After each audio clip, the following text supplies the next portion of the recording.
வருண் வந்து இப்போ தனியாக பேசியிருக்காரு, ஐபிஎஸ் வந்து மாநாட்டில் வந்து பேசியிருக்காரு. அந்த வீடியோவும் வெளியாகிருக்கு. அது சம்மந்தமாக சீமானும் வந்து தன்னுடைய ஒரு பேச்சில் வந்து உரிமையாக பேசியிருக்காரு. இதை எப்படி பார்க்குறீங்க?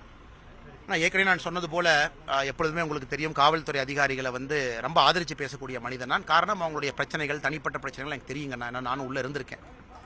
அதே நேரத்தில் அண்ணன் சீமான் அவர்கள் வந்து அண்ணன் சீமான் அவர்கள் வந்து ஒரு முக்கியமான அரசியல் கட்சி தலைவர்.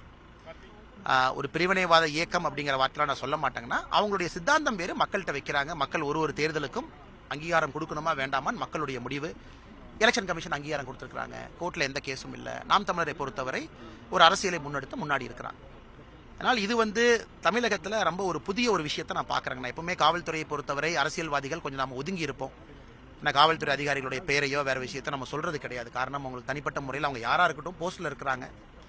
அதே நேரத்தில் காவல்துறை அதிகாரிகளும் சில இடத்துல ரொம்ப கேர்ஃபுல்லாக இருக்க வேண்டிய கட்டாயம் இருக்குங்கண்ணா. ஒரு பொது இடத்துல நாம் பேசும் பொழுது நாம் பேசக்கூடிய வார்த்தைகள் வந்து நம் சார்பாக பேசுகின்றோமா, நம்முடைய தனிப்பட்ட கருத்தா, இல்லை நாம் சார்ந்திருக்கக்கூடிய காவல்துறை கருத்தா, இல்லை மாநில அரசு கருத்தா, இந்த மூணுமே ஒரு பிரச்சனை இருக்குது. அதனால் காவல்துறை அதிகாரிகளும் ரொம்ப கேர்ஃபுல்லாக இருக்கணுங்க. நான் பொது இடத்துல பேசும் பொழுது ஒரு கருத்தை வைக்கிறாங்க, அவங்க பர்சனல் ப்ராப்ளமாக இருக்கலாம். ஒரு கருத்தை வைத்தாலும் கூட அந்த வீடியோ வெளியே வரும்பொழுது அது வந்து மக்கள் தப்பாக புரிஞ்சுக்குவாங்க.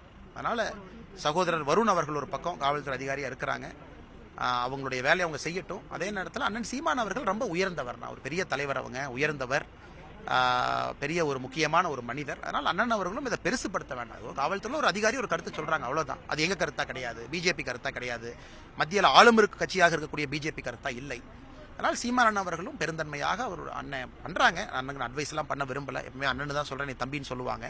அதனால் இது காவல்துறை வெர்சஸ் பொலிட்டிக்கல் பார்ட்டின்னு இது மாறாமல் காவல்துறை அவங்க வேலையை செய்யட்டும். அரசியல்வாதிகள் நாம் எப்பொழுதும் காவல்துறைக்கு அரணாக இருப்போம், பாதுகாப்பாக இருப்போம், அதை ஏற்படுத்தி கொடுப்போம்.